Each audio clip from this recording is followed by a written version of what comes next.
말씀 묵상 7월 28일에 인사를 드립니다.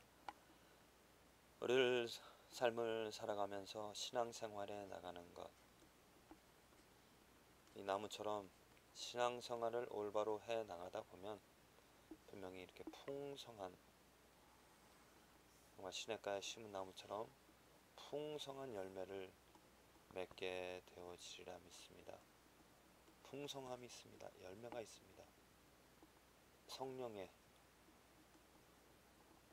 열매를 우리가 거두어지게 되어지는데, 많은 사람들이 신앙생활을 합니다. 그런데 많은 사람들이 풍성한 신령한 열매, 성령의 열매를 거두며 거두는가를 보면 그렇지 않습니다.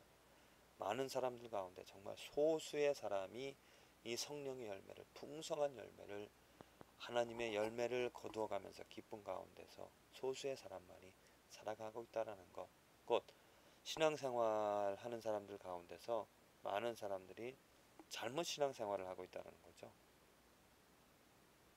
좀 더 자세히 말하면 하나님을 믿지 않는데 하나님을 믿는 것처럼 착각하며 살아가는 사람이 있다는 것입니다. 그 근원을 살펴보면 하나님이 그 마음을 주시지 않았는데, 하나님이 그 믿음을 주시지 않았는데 나는 믿고 있다라고, 나는 받았다라고 착각하며 살아가는 사람들이 있다는 것입니다. 분명히 있습니다.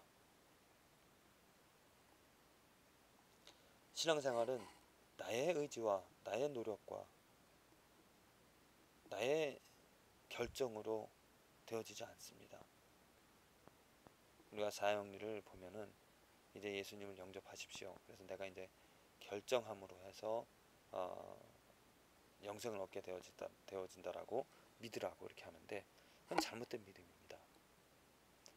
내가 결정하고 내가 어떤 의미에서 잘못된 것이라고 말씀드리는 거면, 내가 결정하고 내가 믿기 때문에 이제 나는 천국에 간다라고 믿는 그것이 잘못됐다는 것입니다. 내가 믿는 것, 내가 결정하고 내가 하는 것이 아니라 하나님이 하시기 때문에, 하나님이 보여주시기 때문에, 하나님이 그 마음을, 하나님이 그 믿음을 넣어주시기 때문에 내가 응답하는 것이죠. 내가 결정하는 것이 아닙니다. 분명히 결정과 응답은 다릅니다. 하나님이 반응한 것에 대하여서, 하나님이 창조하신 것에 대해서 내가 올바로 반응을 하는 것, 하나님이 이 세상을 창조하시고 또 죄악 가운데 멸망당할 수밖에 없는 우리들을 구하시기 위하여서 이 땅에 예수 그리스도를 보내주시며 하나님의 영광을 보여주시고 하나님의 자녀로 하나님을 즐거워하며 하나님을 경외하며 하나님을 경이롭게 살아갈 수 있게끔 그 능력을 보여주신 것에 대하여서 올바로 반응하는 것입니다. 하나님은 우리들에게 신앙생활에 나갈 수 있는 그 시작이 되어주시고 그 바탕이 되어주시고 근원이 되어주신다는 거죠. 내가 절대로 내가 무엇인가 생각해내서 또 내가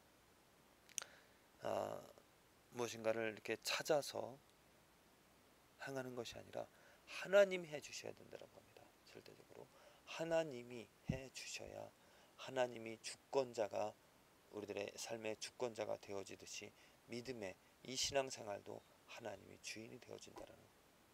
그래서 이사야 시대에 그 이스라엘 백성들에게 하나님께서 계속 뭐라고 말씀하셨냐면 두려워 말라 하셨습니다. 두려워 말라. 여호수아에게도 반복적으로 계속해서 말씀하신 것이 두려워 말라죠. 두려워 말라. 내가 너와 함께함이니라. 내가 저 적들의 손을 내 손에 붙였기 때문이다. 두려워 말라.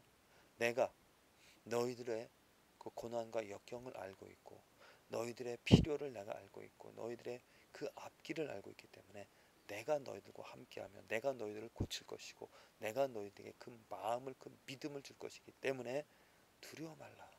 두려워 말고 너희들이 행할 것은 오직 나를 알고 나를 배우고 나를 즐거워하며 나의 이름을 부르며 나를 신뢰하며 나를 이해해 나가는 것, 그것만이 너희들이 해야 될 일이다. 이렇게 말씀하고 있습니다.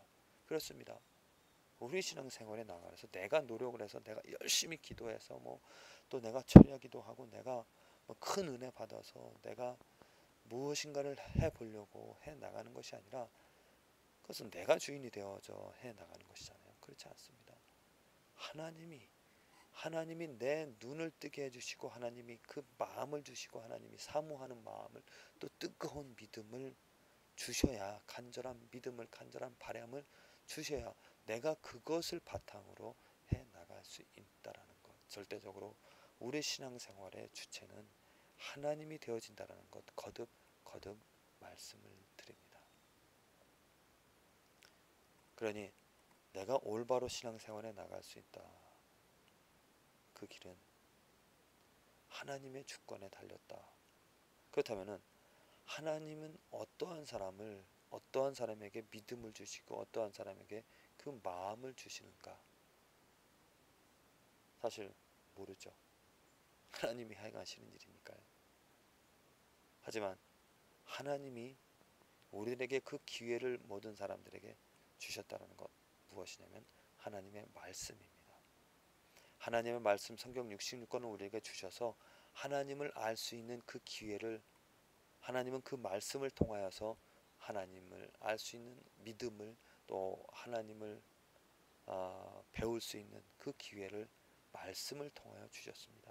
그 성경 말씀이 바로 우리들에겐 축복이 되어지고 은혜가, 또 신앙생활의 기본이 시작이 되어지는 것입니다. 하나님이 예레미야에게도 오늘 말씀하셨습니다. 내가 여호와인 줄 아는 마음을 그들에게 주어서, 보십시오. 하는 마음을 그들에게 주어서 그들로 전심으로 내게 돌아오게 하리니 그들은 내 백성이 되겠고 나는 그들의 하나님이 되리라.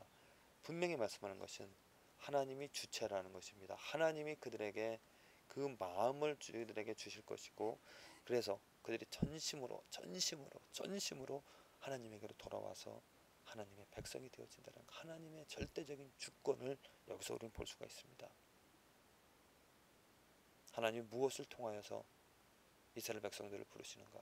그때에는, 구약시대에서는 하나님께서 직접 아니면 선지자를 통하여서 그 말씀들을 하나님께 돌아올 수 있는 그 기회를 주셨습니다.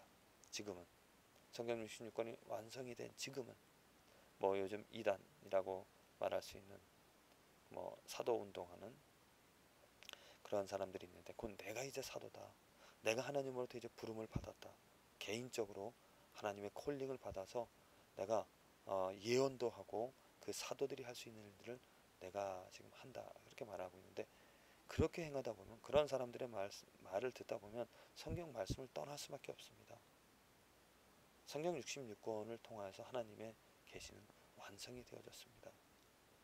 또 다른 모세가, 또 다른 예수님이, 또 다른 사도가 이 땅에 오는 것이 아니라 성경 66권 안에서 이미 하나님은 모든 것을 다 계시하였기 때문에 우리는 성경 66권을 통하여서 그 안에서 하나님의 뜻을 찾고 하나님을 알아가며 하나님이 부어주시는 그 마음을 우리는 얻게 되어지는 것입니다. 그래서 성경 말씀을 읽는 것이 하나님의 마음을 배울 수 있는, 얻을 수 있는 기회가 되어진다는 거죠. 물론 그 일조차도, 성경 말씀 읽는 가운데서도 정말 하나님을 아는 그 마음을 하나님께서 주시는가 안 주시는가 하나님에게 달려 있습니다. 성경을 읽어도 이해가 되지 않습니다. 또 성경을 읽고 싶어도 읽어지지가 않습니다. 정말 우리는 두렵고 떨림으로 이렇게 정해진 방법으로 이렇게 하면 이렇게 되어진다라는 그러한 이론으로 하나님을 대할 것이 아니라, 정말 헤아릴 수 없는 하나님, 측량할 수 없는, 계산할 수 없는, 따질 수 없는, 우리들의 머리, 우리들의 지식으로, 우리들의 논리로, 우리들의 하여간 모든 것을 하나님을 우리들의 박스 안으로 넣는다는 것은 불가능합니다. 하나님은 크시기 때문이고 하나님은 헤아릴 수 없는 분이기 때문이죠. 오직 두렵고 떨리는 마음으로 정말 하나님만 즐거워하면서 하나님의 말씀을 가까이 하고 하나님을 묵상하면 혹시 하나님께서 은혜를 주셔서 하나님을 더 사모하고 하나님을 온전히 따를 수 있는, 믿을 수 있는 그 통로를 우리에게 열어주실지 모릅니다. 성경 말씀을 통하여서 혹시 하나님께서 부어주시는 은혜를 우리가 받을 수 있지 않을까 사모하며 또 간절한 바람으로 오늘도 내일도 하나님의 말씀을 가까이 하는, 하나님의 말씀을 즐거워하는, 하나님의 말씀을 보배롭게 여기는 저와 여러분들의 삶이 되어지기를 기도를 드립니다.